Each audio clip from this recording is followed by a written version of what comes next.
আসসালামু আলাইকুম রহমতুল্লাহি ওবরাকাতুহ। আলহামদুলিল্লাহ, আল্লাহ পাকের দরবারে অসংখ্য অগণিত শুকরিয়া যে মহান রব্বুল আলামিন আমাদেরকে সুস্থতার নেয়ামতের সাথে মাহে রমজানের প্রায় শেষ প্রান্তে আমাদেরকে পৌঁছার তৌফিক দান করেছেন। আল্লাহ চাহে তো কয়েকদিন পরেই আমরা ঈদ উল ফিতর উদযাপন করব। আমি আপনাদের সম্মুখে ঈদ উল ফিতর সম্পর্কে কিছু কথা বলবো ইনশাআল্লাহ। ঈদ উল ফিতর কি? ঈদ উল ফিতর কেন?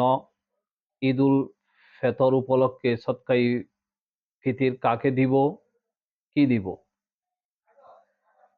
আলহামদুলিল্লাহ, ঈদ শব্দের অর্থই হইল আনন্দ, আর ঈদ উল ফিতর হইল বাঙ্গার আনন্দ। দীর্ঘ ১ মাস আমরা রোজা পালন করার পর আমরা শাওয়ালের ১ম তারিখ আমরা রোজা ভাঙ্গি। এজন্য ভাঙ্গার একটা আনন্দ। দীর্ঘ ১ মাস আমরা আল্লাহ তাআলার হুকুম পালনার্থে আমরা সারাদিন খানাপিনা থেকে বিরত থাকি। তো ওই দিন আমরা যেহেতু ১ মাস দীর্ঘ ১ মাস রোজা রাখার পর আমরা রোজা ভাঙ্গি। এজন্য ভাঙ্গার একটা আনন্দ আমরা উদযাপন করি। আর ঈদ উল ফিতর উপলক্ষে সদকায়েতুল ফিতির হলো ধনী কর্তৃক গরিবদেরকে ঈদের বকশিশ প্রদান করা। অর্থাৎ যেটাকে সদকায়ে ফিতির বলি আমরা, দান না বলাই ভালো। আমরা আল্লাহ তাআলা যাদেরকে সামর্থ্য দিয়েছে ধনী, আর যাদেরকে সামর্থ্য দেন নাই গরিব। অর্থাৎ ধনী কর্তৃক গরিবকে বকশিশ দেওয়া, এটাকে বলা হয় সদকায়ে ফিতির। সদকায়ে ফিতিরটা আমরা আমাদের সামর্থ্য অনুযায়ী বেশি বেশি দেওয়ার চেষ্টা করব। যদিও আমাদেরকে বর্তমান বাজার দর হিসেবে সর্বনিম্ন ১১০ টাকা ধরা হয়েছে। আমরা সর্বোচ্চ দেওয়ার চেষ্টা করব। সর্বোচ্চ নির্ধারণ করা হয়েছে ২৮০০ প্লাস, ২৮০০ বেশি। তা আমরা বেশি বেশি দেওয়ার চেষ্টা করব, যাতে করে আমার একটি সদকায়ে ফিতির দ্বারা আমার এক ভাই বা এক বোন মুখে হাসি ফুটে, সে একটা কিছু করতে পারে। আমরা আমাদের সামর্থ্য অনুযায়ী বেশি বেশি দেওয়ার চেষ্টা করব। আর সদকায়ে ফিতিরটা কেন দিব? সদকায়ে ফিতিরটা দিব এই কারণেই যে আমরা সারা রমজান মাসে আমরা রোজা রাখি। ইচ্ছায় অনিচ্ছায় আমাদের দ্বারা অনেক ভুল ত্রুটি হয়ে যায়। অনেক আমরা নিজেরাও জানি যে আমরা এমন এমন কথা বলি, এমন এমন গুনাহ করি। কথা বলার কারণে, গুনাহ করার কারণে আমাদের রোজার অঙ্গহানি হয়, রোজা ভেঙে যায়, রোজা নষ্ট হয়ে যায়। তো আল্লাহ তাআলার এই বিধান যদি আমরা পালন করি, আল্লাহ তাআলা হয়তো আমাদেরকে সদকায়ে ফিতরকে উসিলা করে আল্লাহ তাআলা আমাদের রোজাগুলোর ভুল ত্রুটি ক্ষমা করে আমাদের রোজাগুলিকে আল্লাহ তাআলা কবুল করে নিবেন। আর কাকে দিব? অর্থাৎ যাদের সামর্থ্য নাই, গরিব, তাদেরকে দিব।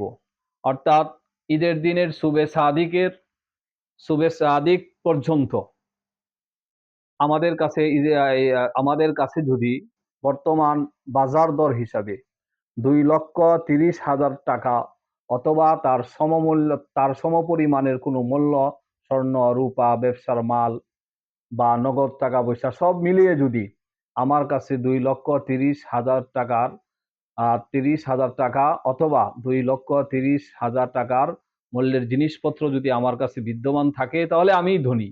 আমি সদকাতুল ফিতির আদায় করব। আর যাকাতের ক্ষেত্রে মাসলাটা হলো এই পরিমাণ মাল বা এই পরিমাণ সম্পদ, এই পরিমাণ টাকা, এগুলো আমাদের কাছে ১ বৎসর গচ্ছিত থাকা লাগবে। যদি ১ বছর গচ্ছিত থাকে, তাহলে আমাকে হিসাব করে ৪০ ভাগের ১ ভাগ যাকাত আদায় করতে হবে।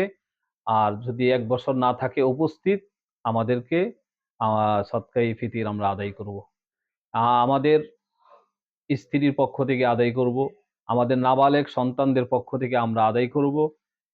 এমনকি যদি বালেগ সন্তানদের পক্ষ থেকে আদায় করি, তাদের অনুমতি নিয়ে আমরা আদায় করব। কি দিয়ে আদায় করব? আমরা সদকাতুল ফিতিরটা আমরা টাকা দিয়ে আদায় করব। অনেকেই বলতে পারেন যে রাসূলুল্লাহ সাল্লাল্লাহু আলাইহি ওয়াসাল্লাম গম দিয়ে, যব দিয়ে, খেজুর দিয়ে, কিশমিশ দিয়ে, পনির দিয়ে আদায় করেছেন। এই ৬টি পণ্যের কথা আসছে। তো রাসূলুল্লাহ সাল্লাল্লাহু আলাইহি ওয়াসাল্লামের জামানায় খেজুর দিয়ে বিভিন্ন পণ্য পাওয়া যাইতো, পনির দিয়ে বিভিন্ন পণ্য পাওয়া যাইতো। আর তৎকালীন সময়ে টাকা পয়সার লেনদেন ছিল না, বিদায় তাদের পণ্য দিয়ে, জিনিস দিয়ে তারা সদকাতুল ফিতর আদায় করেছে। বর্তমান সময়ে আমাদের বাংলাদেশে যদি আমরা খেজুর দিয়ে আদায় করি, একজন গরিবের কাছে 10 কেজি খেজুর যদি হয়ে যায়, সে খেজুর দিয়ে কি করবে? সে তার দ্বারা এই খেজুর দ্বারা উপকৃত হবে না। আর এই খেজুর নিয়ে কোনো